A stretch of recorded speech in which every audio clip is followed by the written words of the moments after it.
तो फिल्म की शुरुआत पुराने टाइम में प्रॉग नाम के एक शहर से होती है। एक वॉइस ओवर से पता चलता है कि जब यूरोप में बीमारियों और वबाओं से लोग मर रहे थे और मुश्किलें कम ही नहीं हो रही थी, तब जूइश लोगों ने कबाला करने का डिसाइड किया। ये उनका एक रिचुअल था जिसमें वो एक प्रोटेक्टर को बुलाते हैं ताकि वो इनको इनकी मुश्किलों से निकाल दे। हमें रात में एक सिनेगॉग का सीन दिखाया जाता है जहाँ पर जूइश लोग प्रे करते हैं। यहाँ पर इस टाइम जगह जगह कटी फटी लाशें पड़ी थी। जब रैबी यानी जूइश लीडर सिनेगॉग के अंदर की तरफ डरे सहमे से जाते हैं लाशों को देखते हुए, तो उन्हें अंधेरे में खड़ा गोलम दिखता है। वो क्रिएचर जिसे इन्होंने रिचुअल करके अपनी प्रोटेक्शन के लिए बुलाया था, पर रिचुअल खराब होने की वजह से इसी गोलम ने यहाँ और तबाही मचा दी और सिनेगॉग में मौजूद सभी लोगों को मार दिया जो उस रिचुअल का हिस्सा बने थे। राबी डरते हुए गोलम से बात करने की कोशिश करते हैं और इतने में ही इसी सिनेगॉग के अंदर एक छोटी बच्ची आ जाती है हाथ में हथियार लिए गोलम को मारने के लिए। रबाई उस बच्ची को वार्न कहता है कि तुम यहाँ से चली जाओ, और वो बच्ची बिना डरे आगे बढ़ती जा रही थी। हमें सिनेगॉग के विंडो के बाहर से दिखाया गया कि गोलम ने रबाई को भी बहुत ही बुरे तरीके से मार डाला, और इससे आगे क्या हुआ ये दिखाए बगैर ही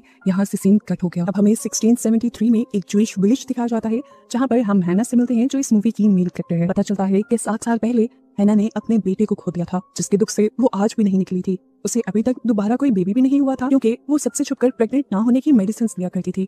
इसलिए नहीं कि उसे बच्चा नहीं चाहिए, बल्कि इसलिए कि उसे लगता था कि अगर अब भी उसके पास कोई बच्चा हुआ तो वो भी मर जाएगा और वो ये दर्द दोबारा नहीं सह सकती। इन सारी बातों से अनजान उसके हस्बैंड बेंजामिन आज भी इसी होप में थे कि कभी ना कभी तो उनकी फैमिली कंप्लीट होगी। तो हैना ने अपना दिमाग फैमिली बनाने से ज्यादा दूसरी चीजों में लगा दिया था, जैसे अब उसे अपने रिलीजन को पढ़ने का शौक हो गया था। हालांकि सिनेगॉग के अंदर लड़कियों का जाना मना था, लेकिन फिर भी हैना सिनेगॉग के नीचे की चैम्बर में छुपकर रैबी की सारी बातें सुना करती थी और याद किया करती थी। हैना कबाला के बारे में भी जानना चाहती थी, जिसके बारे में काफी सदियों से सबने बात करना बंद कर दी थी। हैना का हस्बैंड बेंजामिन क्योंकि रैबी का बेटा था, इसलिए वो अपनी वाइफ के लिए सिनेगॉग से किताबें चुरा लाया करता था। उसे पता था कि हैना उनके रिलीजन के बारे में पढ़ना चाहती है और वो उसे इसलिए सपोर्ट कर रहा था कि हैना अपने बेटे के गम से बाहर निकल आए। लेकिन दोनों ही ये बात जानते थे कि हैना इन सारी चीजों के बारे में पढ़ती है, इसके बारे में किसी को भी पता नहीं चलना चाहिए वरना बड़ी मुसीबत आ जाएगी। एक दिन हैना सिनेगॉग के अंदर ही होती है, तब बेंजामिन के डैड बेंजामिन को रोककर कहते हैं कि यार 7 साल हो गए हैं तुम्हारे बेटे को गए हुए, तुम्हें मूव ऑन करना चाहिए। अगर हैना से तुम्हारी फैमिली कंप्लीट नहीं हो रही तो तुम्हें किसी और से शादी कर लेनी चाहिए। ये सुनकर बेंजामिन उससे कहता है मैं अपनी फैमिली कंप्लीट होने के लिए वेट कर लूंगा, लेकिन हैना को नहीं छोड़ूंगा क्योंकि उससे मैं प्यार करता हूँ। और ये सुनकर हैना को बेंजामिन पर फख्र होता है। खैर अगले दिन दिखाया जाता है कि हैना के कहने पर बेंजामिन एक खास किस्म की उसके लिए बुक चुरा कर लाया था जिसमें सब कुछ कबाला के बारे में लिखा हुआ था, कि नहीं उस रिचुअल के बारे में लिखा हुआ था जिसकी मदद से ये लोग एक प्रोटेक्टर को बुलाया करते थे। बेंजामिन उसे वार्न भी करता है कि ये बहुत ही खतरनाक हो सकती है। मैंने तो ये भी सुना है कि कबाला इंसानों की जिंदगियां भी ले सकता है और जो कबाला करता है उसे अपनी जान भी दांव पर लगानी पड़ती है। बेंजामिन की बातें भी उस पर कोई असर नहीं करती क्योंकि उसने फैसला कर लिया था जो उसे करना था। अगले दिन हम हैना को उसकी बहन के साथ देखते हैं। उसकी बहन की जल्द ही शादी होने वाली थी, तो ये दोनों लेक के पास आए थे अपनी पुरानी मेमोरीज को एंजॉय करने के लिए। ये लोग बातें कर रहे होते हैं, तब ये नोटिस करते हैं कि साथ के विलेज का एक आदमी अजीब तरीके से उनके ऊपर नजर रखे हुए है। ये देखते हुए वो डर कर दोनों अपने गाँव में वापस आ जाते हैं। पता चलता है कि वो आदमी एक क्रिश्चियन विलेज का था जहाँ के लोग एक वबा की वजह से मरते जा रहे थे। ये वबा आसपास के सभी गाँव में फैल गई थी सिवाय हैना के गाँव के, और इसी चीज से सभी लोगों को मसला हो रहा था। खैर अब कुछ दिन गुजरते हैं और वो दिन आ जाता है जब हैना की बहन की शादी थी। सारे ही गांव वाले जश्न मना रहे थे और उसी दौरान इनके गांव में कुछ अनजान लोग आ जाते हैं। ये उसी क्रिश्चियन गांव के लोग थे जहां पर वबा फैली हुई थी। उनके लीडर यहां पर आते हैं और अपने बीमार बेटे को यहां टेबल पर रख देते हैं और इन सब पर इल्जाम लगाते हैं कि तुम लोग काला जादू करते हो जिसकी वजह से अभी तक तुम लोग वबा से दूर हो।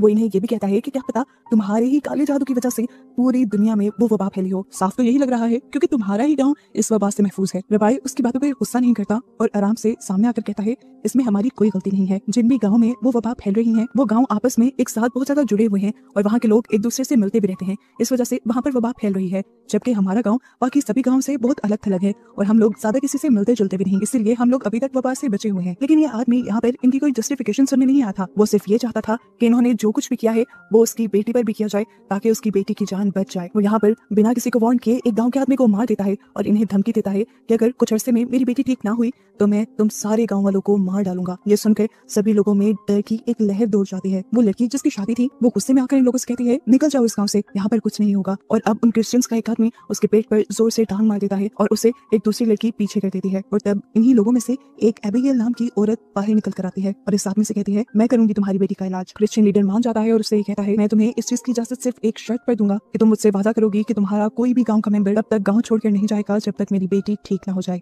अगर मेरी बेटी ठीक हो गई तो मैं तुम सभी को छोड़ दूंगा और अगर वो मर गई तो मैं तुम सबको मार डालूंगा। कुछ देर बाद हमें दिखाया जाता है कि यहाँ के सारे मर्द सैनिकों के अंदर इकट्ठे हो जाते हैं और सभी औरतें परेशानी में सैनिकों के बाहर खड़े होकर रबाई के फैसले का इंतजार कर रही होती हैं। वो जानना चाहती थी कि रबाई इस मुश्किल में क्या हल निकालेंगे। रबाई सभी लोगों से कहते हैं ये मुश्किल गॉड की तरफ से हमारा एक इम्तिहान है और इसका जवाब लड़ाई में नहीं है। सभी रबाई की बातों से एग्री कर रहे थे, लेकिन हैना नहीं। हैना सैनिकों के अंदर आ जाती है और रबाई से कहती है आप बिल्कुल गलत कह रहे हैं, वो हमें धमका गए हैं, हमें मारने की धमकी दे रहे हैं, तो क्या हम मर जाएंगे? हम उल्टा उनसे लड़ेंगे और हमें लड़ने की जरूरत भी है। जरूरी नहीं ये लड़ाई हम लोग वेपन से ही लड़ें, हम अपनी ताकतों का भी इस्तेमाल कर सकते हैं उनको हराने के लिए, जैसे पास्ट में किया जाता था। वो इन सबको कहती है कि हम कबाला कर सकते हैं गोलम को बुलाने के लिए, यानी उसी क्रिएचर को बुलाने के लिए जो इन सबको प्रोटेक्ट करेगा। जितने कॉन्फिडेंस से वो बात कर रही थी, यहाँ पर सभी लोग उसे शौक हुआ देख रहे थे और बेंजामिन यहाँ पर उसे खामोश होने को भी कहता है, लेकिन हैना बिल्कुल चुप नहीं होती। हैना सभी लोगों से कहती है कि ये सब अब हमसे ऊपर चला गया है और हमें इस पर एक्शन लेने की जरूरत है। यहाँ पर मौजूद बहुत से लोगों को अभी भी गोलम का नहीं पता था, तो हैना सभी लोगों को बताती है कि गोलम एक मिट्टी से बना क्रिएचर होता है, एक पुतला जिसे हम खुद बनाते हैं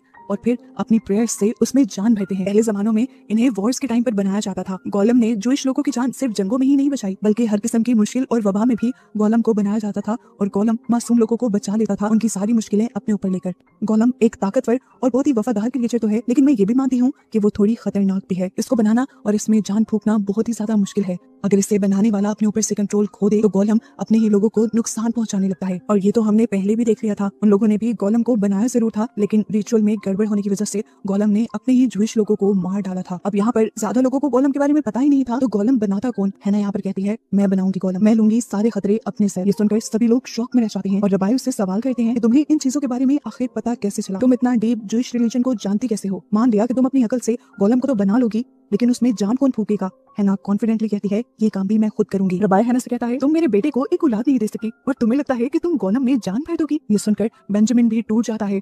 पूरे गांव के सामने उसकी बेइज्जती हो गई थी, इसलिए वो गुस्से में हैना को लेकर सिनेगॉग से बाहर निकल आता है। खैर रात हो जाती है और दिखाया जाता है कि हैना को इमरजेंसी में कोई बुला कर लेकर जाता है। पता चलता है कि हैना की बहन पहले से ही प्रेग्नेंट थी और क्रिश्चियन आदमी के पाँव मारने की वजह से अब उसका बेबी मर चुका था उसी के पेट में और इलाज के लिए उसे इस गांव से बाहर जाने की जरूरत थी, लेकिन क्रिश्चियन लीडर की धमकी की वजह से कोई भी उसे बाहर लेकर जाने को तैयार ही नहीं था। सबका डर और अपनी बहन की तबीयत को देखते हुए हैना अपना फैसला पक्का कर लेती है कि वो गोलम को बनाएगी। वो सैनिगॉग के अंदर जाती है और वहाँ से सारी रिचुअल वाली बुक्स उठा लाती है। उन्हीं किताबों से कुछ मंत्र और चीजें लेते हुए वो एक पेज पे लिखती है और एक स्क्रोल बना लेती है उसका। इसके बाद जंगल में जाकर वो मिट्टी से एक पुतला बनाती है अपने ही हाथों से, जिसके बाद वो उसके सर पर भी कुछ जूइश सिंबल बनाती है और यहाँ पर अपना रिचुअल करना शुरू कर देती है। जो स्क्रोल वो बनाकर लाई थी वो उसे अपने बनाए पुतले के होंठों की जगह लगा देती है। पुतला बनाने के बाद और ये स्क्रोल लगाने के बाद उसने अपने बनाए पुतले के इर्द गिर्द जूइश सिंबल बनाया और उसमें आग लगा दी, जिसके बाद वो कोई मंत्र पढ़ने लगी और आखिर इन्हीं मंत्रों को पढ़ते पढ़ते वो बेहोश हो गई। उसे अगली सुबह होश आया। एकदम से तो उसे याद ही नहीं आया कि वो यहाँ क्यों थी। फिर उसके दिमाग में सारी बातें आने लगी। उसने यहाँ की हर चीज देखी, लेकिन यहाँ पर कुछ भी चेंज नहीं था, यहाँ कुछ भी बदला नहीं था और उसके बनाए पुतले में जान भी नहीं आई थी, यानी उसका रिचुअल पूरा नहीं हुआ था। ये देखकर वो नाउम्मीद होकर घर आ जाती है और बात लेती है और नहाते हुए ही उसे अपने घर से अजीबोगरीब आवाजें आती हैं, जिसके बारे में वो कुछ समझ नहीं पाती। तो कमरे में आती है तो यहाँ पर एक काफी ही अजीब सीन चल रहा था। बेंजामिन यानी उसके हस्बैंड को वो मेडिसिन मिल गई थी जो वो प्रेगनेंसी रोकने के लिए खा रही थी। ये देखकर बेंजामिन को समझ आ जाती है कि हैना जिसके लिए वो पूरे गाँव से यहाँ तक कि अपने डैड से भी लड़ जाता था, वही उसे धोखा दे रही थी। ये एहसास होते ही वो उसे कुछ भी कहे बगैर घर से चला जाता है। यहाँ घर में हैना को दोबारा अजीबोगरीब आवाजें आना शुरू हो जाती हैं। उसने पूरा घर चेक किया, घर में तो कुछ नहीं था, इसलिए वो जंगल में चेक करने चली गई, जहाँ जंगल में उसे कीचड़ से भरा हुआ एक बच्चा दिखता है। इस बच्चे ने वही डॉल पकड़ी हुई थी जो आज से 7 साल पहले उसने अपने बेटे के लिए बनाई थी। इसे देखकर वो हैरान हो गई। उसे लगा कि जैसे उसका बेटा लौटाया हो। हैरानी से उसने इधर उधर देखना शुरू किया और जैसे ही पीछे दोबारा मुड़ी तो वो बच्चा वहाँ से गायब था। कंफ्यूज होकर वो उस जगह पर जाती है जहाँ पर उसने गोलम बनाने के लिए एक पुतला बनाया था। उसने देखा कि यहाँ पर अब वो मिट्टी से बनाया गया पुतला गायब था। इससे पहले कि वो यहाँ पर कुछ भी करती, यहाँ पर उसके साथ वाले क्रिश्चियन गाँव के लीडर के लोग उसे पकड़ लेते हैं। उन्हें लग रहा था कि हैना यहाँ से भागने की कोशिश कर रही है, इसी के जुर्म में वो उसे फांसी से लटकाने की कोशिश करते हैं और इससे पहले कि वो मर जाती, यहाँ पर उसी को फांसी लटकाने वालों के ऊपर कोई हमला कर देता है। दरख्त से लटकी हुई हैना एकदम से नीचे गिर जाती है और जब वो अपने ऊपर हमला करने वालों को देखती है तो उनकी बॉडी का हाल बहुत बुरा हो चुका था। उनकी बॉडी को चीर फाड़ दिया गया था। हैना को समझ नहीं आ रही थी कि आखिर उसे बचाया किसने और इन सबको किसने मारा। इसी सोचों में अब वही दोबारा मिट्टी से भरा हुआ बच्चा उसके करीब आता है और उसके सर पर हाथ लगाता है। एकदम से वो इस बच्चे को देखकर डर जाती है कि इस बच्चे में इतनी ज्यादा ताकत कैसे थी, लेकिन फिर उसे रियलाइज हो जाता है कि ये बच्चा वही गोलम है जो इसने खुद बनाया है। वो समझ गई कि उसका रिचुअल कामयाब हो गया था और उसने आखिर अपने बनाए पुतले में जान फूंक ही दी थी। यही सब सोचते हुए वो जल्दी से इस बच्चे को गले लगा लेती है और फिर उसे अपने बार्न में छुपाने के लिए ले आती है। जिस टाइम पर हैना अपने मिशन में बिजी थी गांव के सभी मर्द सिनेगॉग के अंदर गॉड से प्रेयर करने में बिजी थे, क्योंकि उन्हें लग रहा था कि गॉड खुद ही ऊपर से उतर आएंगे उन्हें बचाने के लिए। यहीं पर प्रेयर करते करते हैना की बहन का हस्बैंड गुस्से में आ जाता है और उसे सिनेगॉग के अंदर ही एक गन मिल जाती है, जिसे उठाकर वो बेंजामिन से कहता है, मैं अब नहीं रुकने वाला, मैं उन लोगों से बदला लूंगा, अपने बच्चे का भी। बेंजामिन उसे समझाता है, ऐसा मत करना, तुम्हारी छोटी सी गलती हमारे पूरे गाँव वालों की जान खतरे में डाल सकती है। खैर रात हो जाती है और हमें दिखाया जाता है कि हैना आज गोलम को अपने घर ले आई थी। वो उसे अपने हाथों से नहलाती है और अपने बेटे के कपड़े पहना देती है। उसे अपने बनाए इस गोलम में अपना बेटा दिख रहा था। हैना का गोलम के साथ एक इमोशनल कनेक्शन बनने लगा था। हैना को वो अपना बेटा लगने लगा था। जिस टाइम वो गोलम को तैयार कर रही थी उस टाइम एबिगेल यानी वो बुरी औरत उसके घर आई, जिसकी नजर गोलम पर पड़ गई और उसने हैना से गोलम के बारे में सवाल किया। तो हैना ने उससे कोई छूट नहीं बोला और बता दिया कि मैंने रिचुअल करके ये गोलम बनाया है। ये सुनते ही डर से एबिगेल की सांसें अटक जाती हैं और वो हल्की और परेशान हुई आवाज में हैना से कहती है, ये कोई प्रोटेक्टर नहीं है, ये बिना दिल के बिना रूह के एक मॉन्स्टर है, एक राक्षस है जो हम सबको खा जाएगा, मार डालेगा। इसको दुनिया में लाना बिल्कुल ऐसा ही है जैसे तुमने शैतान के साथ कोई डील कर ली हो। एबिगेल उसे समझाती है कि जितना जल्दी हो सके तुम इसे खत्म कर दो, हमें इसकी जरूरत नहीं, हम अपनी प्रॉब्लम्स खुद सॉल्व कर लेंगे।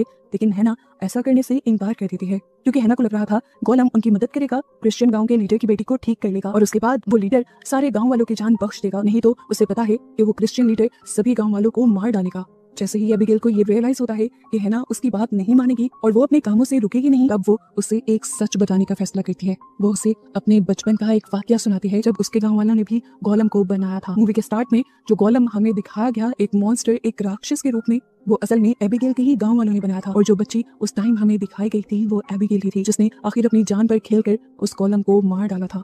लेकिन वो हैना को बताती है, जब तक मैंने उसे खत्म किया तब तक काफी देर हो चुकी थी। गोलम ने मेरे सारे गांव वालों को, यहाँ तक के हमारे रैबी को भी मार दिया था। जो सब मूवी के स्टार्ट में दिखाया गया था असल में वो सब एबिगेल का पास्ट था। वो गोलम की सारी सच्चाई जानती थी, इसीलिए वो इस टाइम हैना को वार्न कर रही थी। यहाँ के लोगों को तो गोलम के बारे में कुछ भी नहीं पता था जितना एबिगेल जानती थी। बचपन में जब उसके सारे गाँव वाले मर गए तो वो इस गाँव में आ गई। एबिगेल अब हैना की मिन्नतें करती है, जैसे ही गोलम तुम्हारी कही सारी बातें मान लेगा तो तब तुम खुद ही उसे खत्म कर देना, इससे पहले कि वो हम सबको खत्म करे। उसे यहाँ पे ये भी कहती है कि वो एक आम इंसान की तरह नहीं मरे, तो मैं खुद उसके मुंह से स्क्रोल को अपने मुंह में लेना होगा, तब जाकर वो मरेगा। एबिगेल की बातों को टेस्ट करने के लिए वो गोलम को उठाकर पानी में भी फेंकती है, ये देखने के लिए कि क्या गोलम मरेगा या नहीं। लेकिन गोलम किसी भी आम इंसान की तरह नहीं मरता, ना पानी में डूबने से और ना ही छुरी लगने से। और ऐसे उसे पता चल जाता है कि एबिगेल ने जितनी उससे बातें कही वो सब सच है। फिर सीन कट होता है और हमें दिखाया जाता है कि हैना जब घर वापस आ रही थी तब वो अपने हस्बैंड बेंजामिन को अपने नेबर के घर में देखती है। बेंजामिन उससे हंस कर बातें कर रहा था और इस टाइम हैना को बहुत ही जेलस फील हो रहा था। इस टाइम हैना जो महसूस कर रही थी, जो गुस्सा हैना के अंदर था, हम देखते हैं कि वही चीजें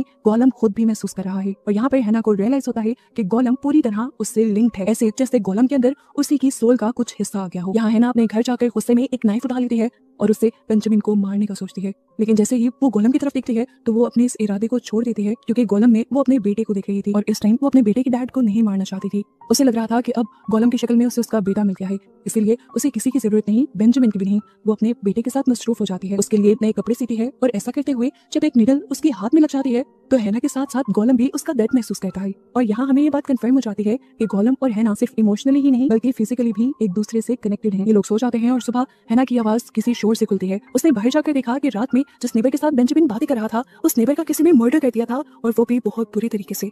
वो समझ गई कि ये करने वाला और कोई नहीं बल्कि गोलम है। लेकिन गाँव वालों को लगा कि ऐसा करने वाला क्रिश्चियन विलेज का लीडर होगा और इस चीज ने अब गाँव वालों के अंदर गुस्सा भड़का दिया। बेंजामिन भी अब खामोश नहीं रहने वाला था। ये सब लोग मिलकर अब उस लीडर से लड़ने का डिसाइड कर लेते हैं। इन लोगों के आते ही गांव वालों के सामने लड़ाई शुरू हो जाती है। इन लोगों के पास ज्यादा हथियार नहीं थे तो ये लोग ज्यादा देर क्रिश्चियंस के सामने टिक भी नहीं पाए। क्रिश्चियन लीडर ने पहले हैना की बहन के हस्बैंड को मार दिया और अब वो बेंजामिन को, यानी हैना के हस्बैंड को मारने ही वाला था कि तभी यहाँ पर गोलम आ गया। जिस आदमी ने बेंजामिन को पकड़ा हुआ था, गोलम उसका सर उसके जिस्म से अलग कर देता है और ये देखकर सभी लोग डर जाते हैं। बेंजामिन भी इस छोटे बच्चे को देखकर हैरान हो जाता है कि कैसे उसने इतनी बहादुरी से उसके दुश्मन को मार दिया। लेकिन ये देखते हुए क्रिश्चियन लीडर को और भी ज्यादा गुस्सा आ जाता है और वो अपनी बंदूक से उसी बच्चे के ऊपर हमला कर देता है। गोली गोलम को लगती तो है लेकिन वो इस गोली से मरता नहीं, क्योंकि वो आम इंसान नहीं है और इस गोली का दर्द हैना भी अपने सीने में महसूस करती है। क्रिश्चियन लीडर हैरान था कि वो बच्चा कैसे जिंदा था। इससे पहले कि वो कुछ और करता, यहाँ पर क्रिश्चियन लीडर की बेटी आ जाती है जिसकी तबीयत पहले से काफी बेहतर हो गई थी। ये देखते हुए हैना बाहर आई और उसने क्रिश्चियन लीडर से कहा, देखो तुम्हारी बेटी ठीक हो रही है, तुम इसे लो और यहाँ से अपने वादे के मुताबिक चुपचाप चले जाओ। क्रिश्चियन लीडर भी कुछ भी कहे बगैर अपनी बेटी को लेकर यहाँ से चला जाता है और सभी गांव वालों में एक खुशी की लहर दौड़ जाती है। सभी गांव वाले अब अपने आप को प्रोटेक्टेड यानी महफूज फील कर रहे थे। ये सब गोलम की वजह से हुआ था, इसीलिए सब लोगों ने गोलम को अपना हीरो मान लिया। रात होती है और अब बेंजामिन भी हैना के पास आता है। वो हैना से अपने किए के लिए माफी मांगता है। हैना उसे माफ भी कर देती है, लेकिन दूसरी तरफ हम देखते हैं कि गोलम के अंदर बेंजामिन को माफ करने वाले इमोशन पैदा नहीं हो रहे थे। बेंजामिन और हैना एक दूसरे के करीब आने लगते हैं तो यहाँ पर गोलम जोर से अपने पाँव में कोई नुकीली चीज स्टैब कर लेता है, जिसका दर्द हैना को भी होता है और हैना बेंजामिन से दूर हो जाती है। और बेंजामिन हैना का ये रवैया देखकर कंफ्यूज हो जाता है। उसे लगा कि हैना अभी भी उससे नाराज है, इसीलिए हैना को मनाने के लिए वो मेलोडी बजाने लगता है। ये मेलोडी सुनकर उस क्रिएचर का भी मूड अच्छा हो जाता है और हैना और बेंजामिन भी आज काफी अर्से बाद एक दूसरे से अपनी अटैचमेंट को महसूस कर पाते हैं। ये लोग सो जाते हैं और आधी रात के बाद हमें दिखाया जाता है कि चुपके से एबिगेल इनके घर में घुस आती है, क्योंकि उसे गोलम को मारना था। क्योंकि उनके गांव से मुसीबत टल गई थी तो उसे नहीं लगता था कि अब गोलम का जिंदा रहना और बनता है। इससे पहले कि वो गोलम को मार पाती, गोलम ही उसे बिना रहम किए मार। सुबह जब बेंजामिन उठा तो ये नजारा देखकर वो बहुत ज्यादा डर गया और उसे भी रियलाइज हो गया कि क्यों लोग अब कबाला के बारे में बात नहीं करते थे। क्योंकि कबाला रिचुअल से जो गोलम बनता था वो सिर्फ लोगों को प्रोटेक्ट नहीं करता था बल्कि उन्हें नुकसान भी पहुंचाता था। उसे समझ आ गई थी कि अब ये गोलम उसे भी मार देगा। वो खुद तो घर से भागने का सोचता ही है, साथ ही साथ हैना को भी कहता है घर से भागने के लिए, लेकिन हैना गोलम को घर पर अकेला छोड़कर भागना नहीं चाहती थी। हैना का ये फैसला सुनते हुए वो और भी ज्यादा डर जाता है और भागकर अपने डैड जो कि एक रैबी हैं उन्हें ये सारी बात बताता है। वो भी जान गए थे कि अब गोलम का मरना जरूरी है, नहीं तो गांव में और भी बहुत सी मुसीबतें आ जाएंगी। इसलिए ये लोग एक रिचुअल करने का डिसाइड करते हैं जिससे गोलम मारा जाएगा। लेकिन ये काम करना इतना आसान नहीं था। गोलम को मारने वाले रिचुअल करने के लिए गोलम का सिनेगॉग के अंदर आना जरूरी था। बेंजामिन अपनी जान पर खेलकर गोलम को बातों में लगाकर मेलोडी बजाते हुए उसे सिनेगॉग के अंदर ले ही आता है, जहाँ पर उसके डैड ने पहले से ही सारे रिचुअल की तैयारी करके रखी हुई थी। गोलम के अंदर आते ही ये सब लोग सिनेगॉग के सारे दरवाजे और खिड़कियां सील कर देते हैं और अपना रिचुअल शुरू कर देते हैं, जिस रिचुअल की वजह से गोलम को बहुत ज्यादा दर्द हो रहा था और यही दर्द दूसरी तरफ घर पर हैना भी महसूस कर पा रही थी। वो खुद ये दर्द सहन नहीं कर पा रही थी, इसलिए उसने डिसाइड किया कि वो सिनेगॉग जाकर इस रिचुअल को रोक देगी। लेकिन जब वो सिनेगॉग पहुंची तो वहाँ के सारे दरवाजे खिड़कियां सील थे और उसके लाख बचाने पर भी कोई उसकी बात नहीं सुनता। सीन कट होकर हमें क्रिश्चियन लीडर की बेटी को दिखाया जाता है जो अपने गाँव आते ही ज्यादा बीमार होकर मर जाती है। ये देखकर लीडर को बहुत ज्यादा दुख होता है और गुस्सा भी आ जाता है, क्योंकि उसे लग रहा था कि हैना और उसके गांव के लोगों ने उसके साथ धोखा किया है और इसी धोखे का बदला लेने के लिए वो अपनी पूरी आर्मी लेकर उनके गांव की तरफ निकल जाता है। गांव में जाते ही ये लोग रात के वक्त में सारे घरों में आग लगा देते हैं और जो भी लोग इन्हें घरों से बाहर नजर आते हैं उनको गोलियां मारकर मार देते हैं। चारों तरफ तबाही का एक मंजर बन जाता है और लोग मरने लगते हैं। सबको मारने के बाद वो लीडर हैना तक भी पहुंच जाता है और जैसे ही वो हैना पर पहला वार करता है उसका दर्द यहाँ पर गोलम भी महसूस कर लेता है और हैना को बचाने के लिए वो यहाँ सिनेगॉग के अंदर सभी लोगों को बेदर्दी से मारते हुए बाहर निकल जाता है। यहाँ पर सभी लोग मर गए थे सिवाय बेंजामिन के, जो बड़ी होशियारी से यहाँ से भाग निकला था। गोलम कुछ ही देर में वहां पर भी आ गया जहाँ पर लीडर हैना को पूरी तरह से मारने वाला था, लेकिन उससे पहले ही गोलम ने उसे उठाकर नीचे जमीन पर पटका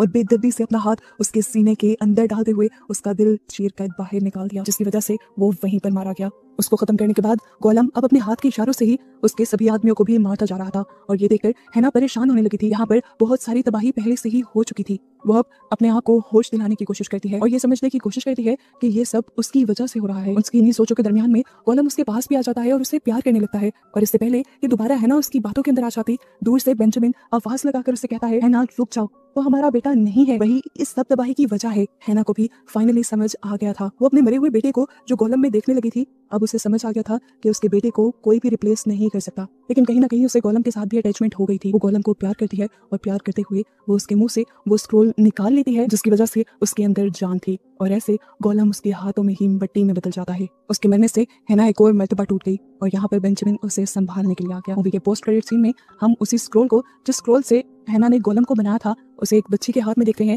जिसके मॉम, डैड और पूरी फैमिली को गोलम ने मार दिया था। और बस इसी बच्ची को दिखाते हुए ये कहानी यहाँ पर खत्म हो जाती है।